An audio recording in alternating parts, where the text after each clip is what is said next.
Hébreux chapitre 11, versets 1 à 3. Nous allons introduire le livre d'Hébreux chapitre 11 aujourd'hui dans le cadre de notre étude sur les sept dispensations et leurs alliances. Hébreux chapitre 11, versets 1 à 3.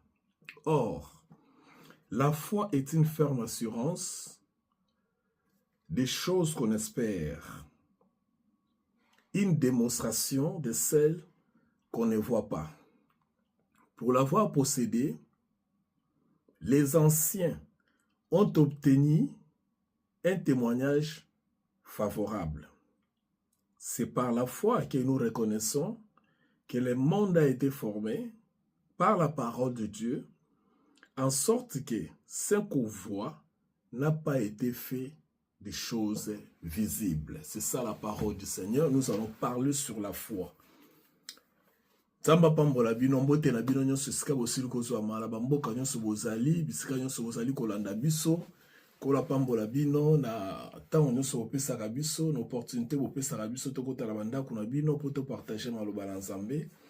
Merci mingi na bandeko bozali ko participer na programme oyo, que ça soit na ba commentaire, que ça soit na ba question, que ça soit na ba préoccupation nyonso bokoki kozala na yango. Nzamba pambola bino. Alors, qu'est-ce que nous sommes en train de dire? Nous sommes toujours dans le cadre d'études sur les sept dispensations et leurs alliances. Et dans le cadre d'études, on est tous comme on a Makambo Belé, comme on a sixième alliance, pardon, alliance aux alliés dispensation de la grâce, c'est-à-dire une période où Dieu a décidé de kokuta na mutu ko vendre pas na moto, ko habiter na moto, pe ko koma ko s'identifier na moto pour permettre moto na azonge pa inaye. Na plan ensemble, c'est Jésus-Christ qui était choisi et qui avait accepté de sa part aussi à contribuer na plan ensemble pour être tous à réconcilier ensemble.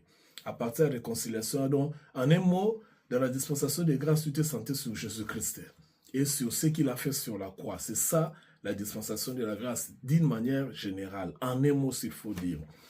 Alors, dans la dispensation de la grâce, comme nous avons toujours dit, nous avons un livre, parmi les livres, on a comme un livre hébreu, et dans le livre hébreu, comme le chapitre 11. Nous avons introduit le chapitre 11 dans la dimension de pour nous permettre de la continuité dans le chapitre 11 du livre hébreu. D'abord, il faut retenir que dans le chapitre 11, on parle que de la foi. On parle que de la foi. On peut savoir des explications, des définitions, des images de la foi, puis des exemples et belé de la foi. Mais et là, qu'on suit quoi était foi au basali ko lobera Hébreux chapitre 11, puis des exemples basali ko pesa na Hébreux chapitre 11, ezali une image, ezaka image. Eza vraiment pratique par rapport à la dispensation de la grâce. Hein? Ah, il faut tout se comprendre. Parce que la foi, on dit awa, d'abord, la façon dont on définit la foi, ezali te po etika biso kaka na comprendre la façon ba définir ango. Mais ezali po mema biso musika to le kako découvrir nini o ezali la kati ya définition wana. Je me répète, la façon dont on a défini la foi, ce n'est pas pour nous laisser seulement voir la définition, mais c'est pour nous permettre d'entrer en profondeur dans la révélation de cette définition pour découvrir c'est quoi au fait la foi. Voyez-vous? Parce que foi, la foi, j'ai la foi, j'ai la foi, j'ai la foi, j'ai la foi, je prêche la foi, je parle. Non, la foi c'est un esprit. Et la Bible dit l'esprit de la foi. L'esprit de la foi. La foi c'est un esprit. Donc, esprit, on a ezali. Déjà que la foi ce n'est pas quelque chose de terrestre. La foi c'est à une autre dimension. La foi, parce que tout ce qui est esprit est dans la dimension spirituelle, est dans la dimension oyo, est terrestre, limité à la terre. D'ailleurs, vous allez voir les bandeli dans le verset premier, par définition, écoutez ce qu'on dit. Or, la foi est une ferme assurance des choses qu'on espère. Des choses qu'on espère. Et la démonstration de celles qu'on ne voit pas. Verbe espérer. Or, si tu as le verbe espérer, tu as directement, ou bien tu as directement na eloko oyo nanu omoni te, eloko nanu touché te, eloko nanu expérimenté te. Na j'espère voyager, j'espère partir, j'espère réussir. J'espère, c'est-à-dire eza espoir, eza espoir moko boye, espérance moko boye oza ko s'attendre na yango par rapport à une situation donnée. Voyez-vous? Donc or l'espérance wana eza visibilité. Na pesa exemple ndeni. La lingana pesa exemple moko, par exemple, ozali na ozali sika mo oza ko kende, ozo planifier ko kende. To soit exemple ta voyage voilà parce que c'est courant. Ozo planifier ke na mboka mo songolo. Oza sûr que na mboka wana ozo kende, il faut yo kende yango koma. Mais nano koma yango te. Premier élément, deuxième élément c'est que oyebi ozo ndimake okokoma. Je suis en train d'espérer que na okoma. Naza ferme que na okoma, na ko tenir eloko na okoma. Mais sikoyo na kokoma ngo yo zo lingo koma, bo moto na yo nano komite. Misono ya bo moto nano moni mboka yango te. Misono ya bo moto nano moni te la voie par laquelle oyo okomela mboka wana. Mais ta personnalité d'une manière générale est sûre que nga na kokoma na mboka wana. C'est ça l'espérance. Donc ça ce n'est pas encore la foi, ça c'est l'espérance. C'est quoi espérance on doit espoir on nous anongo ah un jour ngai ko simba. Un jour ngai na ko bala, un jour ngai na ko bika, un jour ngai na ko bota, un jour ngai na ko zwambongo, un jour ngai na ko réussir. Ça c'est l'espoir, ce n'est pas la foi. Mais ezo comme foi na tanini. Ezo comme foi tango espoir wana ozana ngo ferme. Parce que il y a deux verbes ici. Oyo ezo tango c'est-à-dire pardon, il y a un verbe espérer na adjectif ferme, c'est-à-dire la fermeté, c'est-à-dire côté l'élément. Ne loko wana yo sali ko sala, ozali ko espérer. Ezo comme foi tango et comme une combinaison. Il y a eloko yo za ko espérer. Donc eloko yo za ko espérer na eloko oyo. Et si ko za ko kende. Et espoir oyo za nango tango telemi siko na espoir wana. O telemeli yango penza. Mutu mso oyo bia tika no projet no zo sala obite. Ngana ko sala ngo kaka. Peut-être pe mekaki yango esimbite. Olobi ah na lembi. Mais un moko moto no obite, faut continuer ko espérer. Voyez-vous, mutu mo de nyongo na obia mela ombongo beloko moko boy. O telemi. Siko les faits à côté les manants des siko la foi. OK? Siko na dimension ya esprit. Na dimension ya esprit, on peut remarquer que la foi n'opère pas dans le sens. C'est-à-dire dans 5 sens na biso abomoto. La foi n'opère pas et ça na dimension la foi ne se définit pas par rapport à sens na biso abomoto. Qu'il faut sentir ango oyoka na nzoto oyoka na matoi o mona na miso te la foi s'opérera bongo te la foi est fermeté wana et comme na dimension spirituelle. Fermeté zali na dimension spirituelle, fermeté zali na dimension physique te. Oyo peut-être oza ko bela. Tant oza ko bela balobi maladie oyo ekoboma yo. Par exemple, je donne un exemple. Maladie oyo ekoboma yo. Oui, d'accord. Et boma déjà ba te belé minganga balobi ke okokufa par exemple. Mais on remarque siko que bon motono zo bisa ke bi jamais na okufa te na maladie oyo. Cette maladie ne va pas me prendre. OK? Siko o telemi na décision wana contrairement à oyo zo sentir. Voyez-vous, oza ferme na espoir wana par rapport à la sensation yo so yo zanango. O nyo so yo sentir. Mais yo telemika na décision na yo. Bité, ata na yo ki passe. Ata nini me ngai na obi kaka na maladie yo.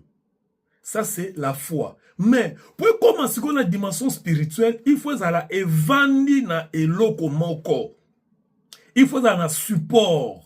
Fermeté wana ekoyeko zala teka na bomoto na yo, na makasi na yo, na mayele na yo, na espérance na yo, mais bon fermeté wana faut zala et ça supporter na liloba na nzambe. Yo kande balobi na verset 2. C'est par la foi que nous reconnaissons que le monde a été formé par la parole. C'est par la foi. Voyez-vous? Donc, je disais, il fallait ce que la fermeté doit se tenir sur quelque chose. La fermeté doit se tenir sur la parole de Dieu.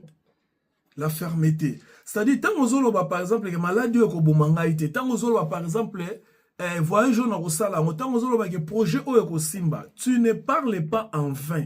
Tu parles parce que il y a un soubassement spirituel. Parce que souvenez-vous que la foi est un esprit. La foi n'est pas... La foi est un esprit. Il faut un soubassement spirituel. Un soubassement oyo, c'est-à-dire, le col a une dimension spirituelle, soubassement spirituel, il faut ça. C'est par la foi que nous reconnaissons que le monde a été formé par le soubassement de la parole.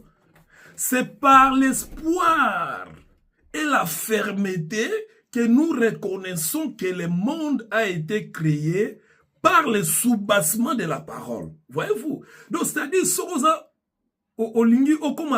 au comprendre la foi, il faut ça mutualiloba. Mutualiloba yanzambe. Parce que c'est la parole de Dieu. Oh, ils allaient soubassement à la foi. Pour le local, par exemple, qui est un exemple, nazo voyager. Nazo voyager. Nana assure nazo voyager. Nana assure nazo voyager. Mais qu'est-ce qui t'assure? Assurance en nazo zango wapi. Espoir wana yako bika. Espoir wana yako bota. Espoir wana yako bala. Espoir wana yako kende, je ne sais pas moi wapi. Espoir wana yako réussir na projet ou bien na plan oyo zanango. Ezali na soubassement nini. Et quand on a un soubassement, il y a sensation té. Et quand on a un soubassement physique té. Et quand on a un soubassement, il y a monde matériel té. Parce que monde matériel, est éphémère, est périssable, est une puissance mon côté. Il faut un soubassement spirituel. Oh, le vrai soubassement spirituel est la parole du Seigneur. Il y a un moment dans le verset d'Embala, on va définir la foi dans le verset d'Embala. On va dire que mon mokili o nyonso. Espoir nyonso koza na ona mokili.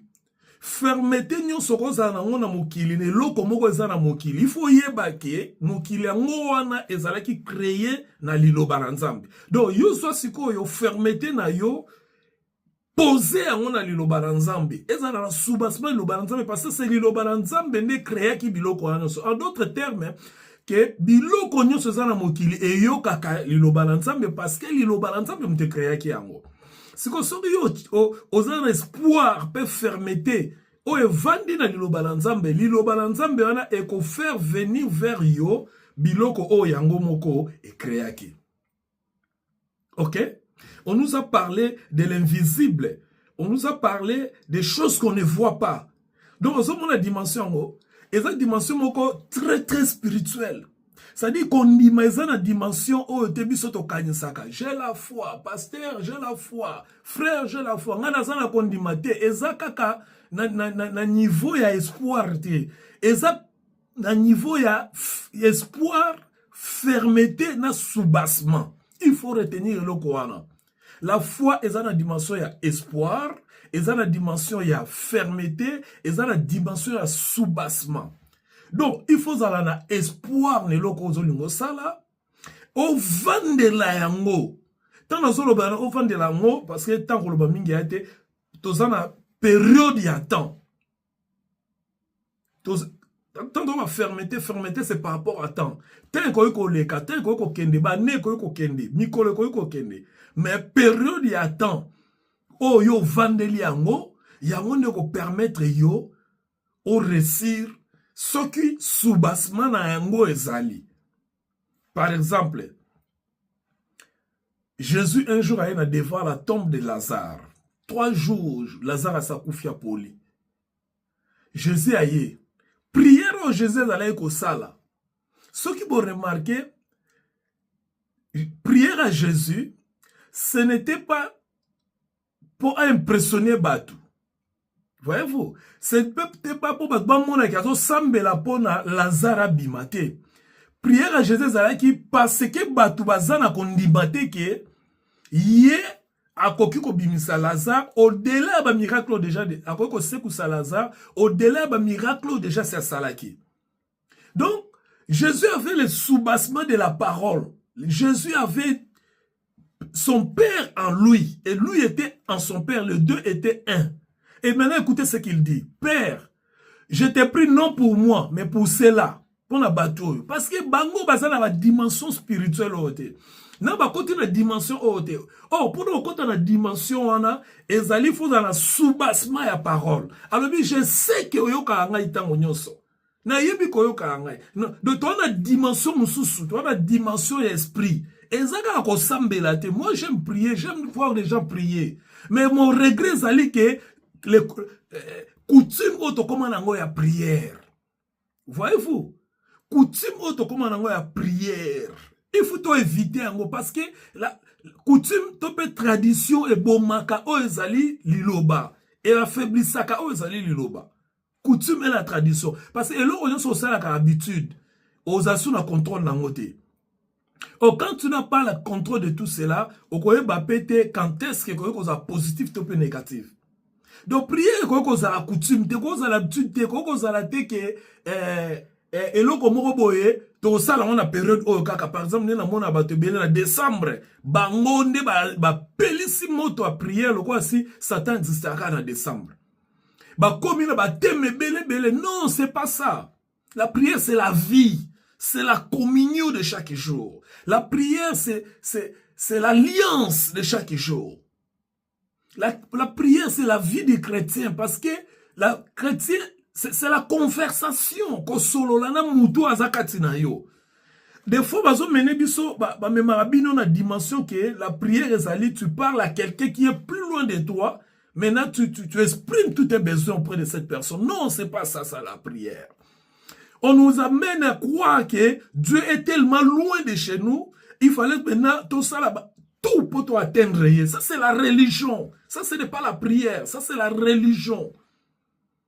On nous amène à croire qu'il est quelque part. Alors, il faut te belle là.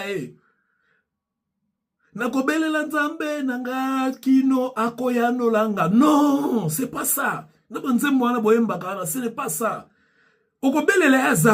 Dieu est dans ton cœur si tu es né de nouveau. Dieu est dans ton cœur. Tu n'as pas besoin de non, tu as besoin de lui parler. Ok? Parce qu'avant même que vous ouvrez vos bouches, ngana sinayo kibino. Au moins une dimension on a. Si vous parole loin le rôle à soubassement. Au vandi au tchango espoir pour vandi nango na fermeté nango. C'est alors que tu vas voir l'exaucement facilement. Il y avait une femme de perte de sang. Un exemple très patent. Une femme, il y a perte de sang. Ne voyez pas à Jésus. Makila et bima, s'il a raté. Mais à la fin, si je peux seulement toucher sa parole, le pan de sa robe, ce qui n'a pas qui ça c'est le soubassement. Azali qui ferme. Azali qui l'espoir ferme, mais soubassement, le so qui kaka na simbi lamba na ye. Donc, yo soubassement, ni nous allons pour la dynamique, foi et comme active na vie na yo. Bolingi parole de Dieu te. Bolingi kota la mo zindo lo balansambe te. Maintenant, pour comprendre ça très bien, verset 3, c'est par la foi que nous reconnaissons que le monde a été formé par la parole de Dieu, en sorte que ce qu'on voit n'a pas été fait des choses visibles. Voyez-vous, ici, je dois expliquer quelque chose de très important. Les choses visibles, c'est quoi? Ici, d'abord, il faut comprendre que la foi, pour que soit exemple dans la foi dans la foi, il faut que soit exemple à salut dans biso. Le salut n'a pas été visible et pas dans biso. Le salut en aucun cas a été visible. Le salut a été invisible. Tout le monde a un côté, tout le monde a un côté. Maintenant, Christ a accompli sur la croix notre salut. Christ a travaillé sur la croix pour notre salut. Voyez-vous, ce qu'on n'est Christ a travaillé sur la croix pour notre salut, c'est ça notre foi. Notre foi, ce n'est pas n'importe quoi. Le soubassement de notre foi dont nous parlons ici, c'est l'œuvre que Christ a accomplie sur la croix. Parce que l'effet que Christ a accompli sur la croix, c'était invisible, c'était l'impossible. Donc, on a deux dimensions. Dimension impossible et la dimension invisible. Parce que la foi est la clé où est l'impossible et l'invisible. L'impossible, c'est-à-dire, mais Christ l'a fait. L'invisible, c'est la dimension dont je viens de vous parler, c'est qu'on n'a pas vu. Mon côté avant Christ, avant l'œuvre de Christ, personne n'avait vu quelqu'un sur la croix, à Koufa, dans la condition Christ, à Koufa qui peut assez quoi. Côté, et ça les makate. C'est ça l'invisible. C'est-à-dire, il y avait une situation, Oyo, Moutouna dans mon athée. Mokilina no yeba te expérimenter en côté. C'est en même temps l'invisible et l'impossible. Parce que Moutouna n'a mon akamote avant. Parce que l'oko moutase à moni, un jour à comment on a livré, un jour à témoigner en haut. Comme ça, toi, tu as mon aki en haut, mais Moutouma comme mon aki en haut, c'est salement. Mais oh, Christ a salaka et mon anarate salema kapete. C'est ça l'invisible. C'est quoi, résultat invisible et assurance et salut na biso. Deuxièmement, c'était impossible. Comment on a moutou à coup fini ma condition on a c'est quoi? Voyez-vous? C'était impossible. Donc, mais et Salemi à coup fini c'est quoi? Alors, quand nous parlons de la foi, sous-bassement la foi en abisso, c'est la parole du Seigneur. Oh, dans la parole du Seigneur, on nous montre que Christ. Alléluia. Il a dit, je suis venu avec les rouleaux de vie dont il est question de moi. C'est-à-dire, quand vous lisez la Bible, vous devez découvrir Christ dans chaque verset de la Bible. Mon Christ, azolinga mata na dimension en foi, pour être fongola ka l'invisible, pour être en esprit, il y a un pardon, à côté d'un monde spirituel, à fongola l'impossible, à monde l'invisible, il faut dans la mutu oyo, il faut mona Christ dans chaque verset de la Bible. Il faut montrer dans le Christ dans chaque verset de la Bible. Si tu ne vois pas Christ dans chaque verset de la Bible, non, comme la dimension en foi. Parce que la foi, on y reviendra, on a des dimensions, on a des mesures. Tout ça, on va mesurer de la foi. Par exemple, la foi dans l'aïe, la foi à moutou tel boy, il y a des choses à mouquer par rapport à moutou tel boy. Mais mon amouqué dans l'aïe, il y a des choses à mouquer par rapport à moutou tel boy. Donc, foi, c'est dans la dimension. Par exemple, la foi Abraham, et vous en avez mon côté, dans la foi, il y a Paul. Foi, il y a Moïse, par exemple. Dans la foi, Isaac, et ça qui est mon côté. Donc, dimension la pesali. Donc, il faut que Luka ko yeba maloba yanzambe. C'est centré, c'est là. Oh, la parole de Dieu, c'est Jésus. C'est Christ. L'évangile, c'est Jésus. Nous l'avons toujours dit. L'évangile, c'est Jésus. Donc, voyez, mon frère, ma soeur, pour comprendre la foi, en un mot, et Sengel Oebake, la foi est allée, l'espoir, la fermeté de l'espoir. Donc, l'espoir au vendele ferme, mais avec un soubassement. Sans le soubassement, la fermeté et l'espoir, et qu'on peut sa solution pour comprendre la foi. Pour l'obake, la foi, on parlera de la foi qui est là où il y a l'espoir, et là où il y a la fermeté. Et j'insiste, quand on parle de la fermeté, il y a la notion du temps. L'espace et le temps est inclus dans la fermeté. Parce que la fermeté, Zali Lokola, aux autres ont insisté. Or, quand tu insistes, ça te prend beaucoup de temps. Quand tu attends, la fermeté, ça s'appelle Lokola, aux autres zéla. Tant aux autres zéla, t'as un zokende. Donc, il faut s'enguissango pour comprendre en réalité c'est quoi la foi. Que le Seigneur vous bénisse jusqu'à ce que nous puissions revenir. Tout coup, ensuite partager Maloba. Sachez que le soubassement de la foi, dans le monde il y a invisible, dans le monde il y a impossible, et l'exemple, donc c'est la parole de Dieu, et dans la parole de Dieu, c'est Christ et l'œuvre qu'il avait fait sur la croix. Jésus-Christ est le tout dans la parole de Dieu. Si tu veux connaître Dieu, il faut voir Jésus-Christ. Il a dit, personne n'ira au Père sans passer par moi. Si tu veux connaître Dieu, il faut regarder Jésus-Christ. Ne regarde pas ailleurs. Ne regarde pas à nous qui prêchons la parole de Dieu. Ne regarde pas aux pratiques. Tu comme trop pratiquant. Pratiquant et makambu. Salaboy, kotaboy, bimaboy. Tu même église en dimension en pratique. Croyant que la pratique est comme ça dans la spiritualité. Or, en réalité, la pratique, c'est la sensation. La spiritualité, c'est la foi.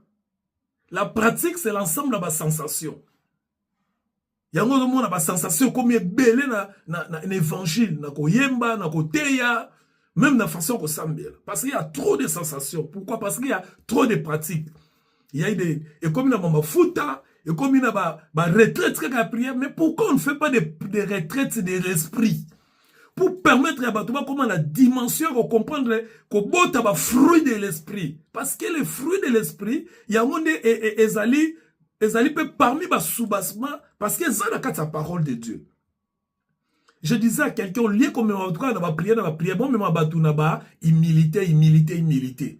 Parce que Dieu résiste aux orgueillés. La plupart de ma cambozo qui ont résisté dans ma vie, c'est ça qu'à Satan.